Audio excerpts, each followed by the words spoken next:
Salut à tous, je m'appelle Antoine Caron et je suis heureux de vous accueillir sur cette chaîne dédiée à la pêche. Ici, je partage des astuces sur la pêche, le choix des appâts et des leurres, et j'aide également les débutants. Abonnez-vous pour rester toujours au courant. Et maintenant, passons au sujet du jour. Bonjour à tous. Dans cette vidéo, je vais partager avec vous quelques conseils essentiels pour ne pas se décourager lorsque l'on débutait la pêche en mer. Je me souviens de mes premières sorties, où la patience et la persévérance étaient mises à l'épreuve. Je vais vous parler des défis que l'on peut rencontrer, des astuces pour rester motivé et des petites techniques qui peuvent faire toute la différence. Que vous soyez novice ou que vous ayez déjà quelques sorties à votre actif, j'espère que ces conseils vous aideront à profiter pleinement de votre expérience de pêche. Alors, préparez-vous à plonger dans l'univers passionnant de la pêche en mer. Débuter le pêche en mer nécessitait un investissement temporel et financier.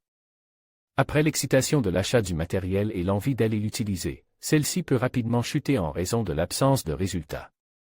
La motivation sera plus difficile à trouver pour les sessions suivantes.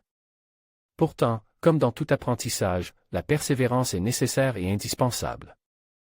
Partagez vos sorties. Partager votre sortie avec une autre personne vous permettra de s'inspirer de celle-ci dans le cas d'un partenaire plus expérimenté, de couvrir une zone plus vaste et aussi de garder la motivation.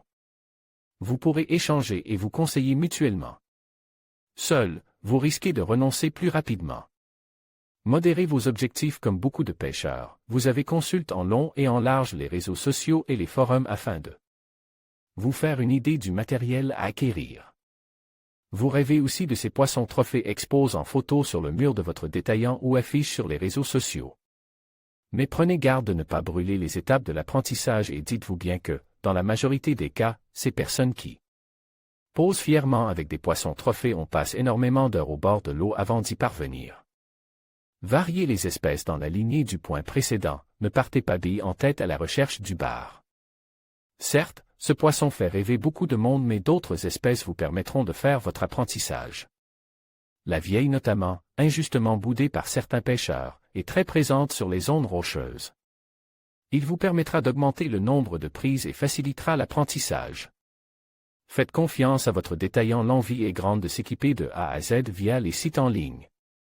Cependant, n'oubliez pas que votre détaillant est le plus à même de vous conseiller. Il connaît les spécificités de la région et, à coup sûr, vous glissera quelques conseils précieux pour commencer. Faites-vous guider. Faire appel à un guide est une excellente solution pour acquérir les bases indispensables. Que ce soit du bord ou en bateau, vous en trouverez facilement un à proximité de votre zone de pêche. Ce professionnel, titulaire des diplômés nécessaires, vous inculquera les bases et vous fera gagner un temps précieux. C'est au bord de l'eau que l'on apprend sûrement le point le plus important. C'est en passant du temps au bord de l'eau que vous allez améliorer votre technique et acquérir de l'expérience nécessaire à votre apprentissage. En conclusion, se lancer dans la pêche en mer peut sembler intimidant au début, mais il est essentiel de garder à l'esprit que chaque expérience est une occasion d'apprendre et de s'améliorer. Restez patient, entourez-vous de passionnés et n'hésitez pas à partager vos réussites comme vos échecs. Avec le temps, vous développerez vos compétences et votre confiance. Alors, persévérez et profitez de chaque instant passe au bord de l'eau. La mer a tant à offrir, et chaque sortie peut devenir une nouvelle aventure. Bonne pêche à tous!